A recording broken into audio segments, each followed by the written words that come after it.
बचपन में मैंने अक्सर नानी को ये कहते हुए सुना था कि उस फलां फलां इंसान नू 5 साल धो के सुकने पा दो।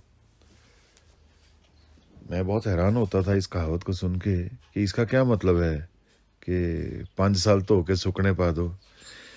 फिर धीरे धीरे समझ आया कि ये एक पंजाबी कहावत है, धो के सुकने पा दो, यानी किसी चीज़ को धोकर उसको सूखने के लिए तार पर टांग दो और कुछ समय के लिए भूल जाओ। इस कहावत का क्या मतलब है और किसी इंसान की जीवन स्थिति को इस कहावत से कैसे समझा जा सकता है? मैंने काफ़ी साल कार इंडस्ट्री में बिताए हैं और कार इंडस्ट्री में एक टर्म बहुत यूज़ होती है और वो है टर्निंग रेडियस। टर्निंग रेडियस उस सड़क की चौड़ाई को इंडिकेट करता है जितनी कम से कम चौड़ाई किसी भी कार को चाहिए मुड़ने के लिए। देखिए, छोटी कार होगी तो वो जल्दी घूम जाएगी और कोई स्कूटर मोटरसाइकिल होगा तो और जल्दी घूम जाएगा अगर आपने यू टर्न लेना है।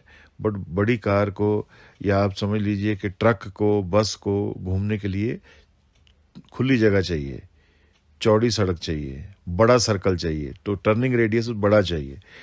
तो टर्निंग रेडियस जो है वो कार से ज़्यादा होता है ट्रक का, और ट्रक से भी ज़्यादा टर्निंग रेडियस चाहिए होता है ट्रेन का। अब अगर इसी तरह से एरोप्लेन का देखें तो उसका टर्निंग रेडियस आकाश में ट्रेन से भी बहुत बड़ा होगा। उसको काफ़ी लंबा टर्निंग रेडियस लेना पड़ेगा जो कई किलोमीटर्स तक हो सकता है।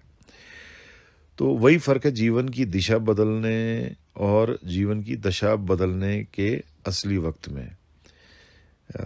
जब भी कोई इंसान सो रहा होता है कि गलत रास्ते पर है, एमलेस है, डायरेक्शनलेस है, तो उसकी जीवन की दशा और दिशा दोनों एक तरह से एक ढलान पर होते हैं। वो एक ही तरफ लगातार फिसल रहा होता है और कई बार उसको उसका एहसास तक नहीं होता है।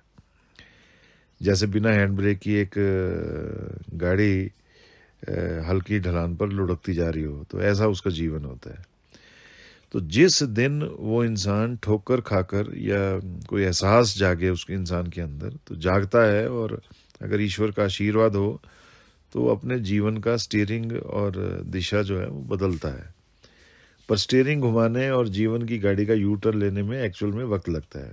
दोनों में एक फेज डिफरेंस है और उतने टाइम की पेशेंस चाहिए, उतने समय की इच्छा शक्ति चाहिए।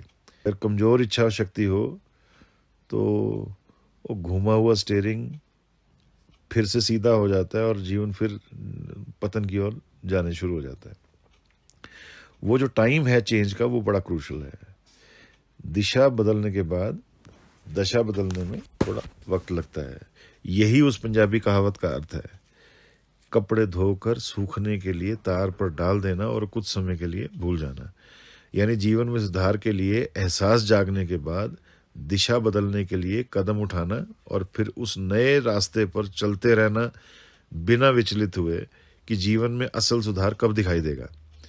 थोड़ा समय लगेगा पर परिवर्तन के साइन दिखने लगेंगे रास्ते में।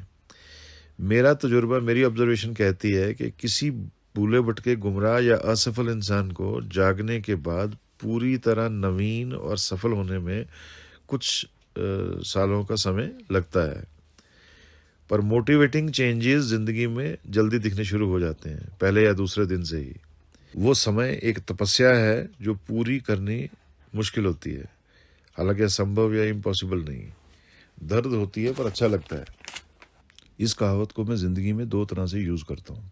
पहला, मैं किसी भी इंसान पे कितना भरोसा कर सकता हूँ, तो ये मैं इस चीज़ से जज करता हूँ कि क्या इंसान वो जाग गया है। क्योंकि जब इंसान को एहसास हुआ कि वो गलत रास्ते पे है, उसके बाद भी उसको, मेरा तजुर्बा बोलता है कि 5 साल लग जाते हैं उसको इस लायक बनने में कि उस पे फ्यूचर के लिए बेट किया जा सके।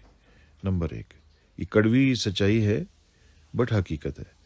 दूसरा, किसी भी इंसान को मुश्किल में से निकलने के लिए कुछ वक्त लगता है और उतना उसको पेशेंस और हिम्मत रखनी चाहिए।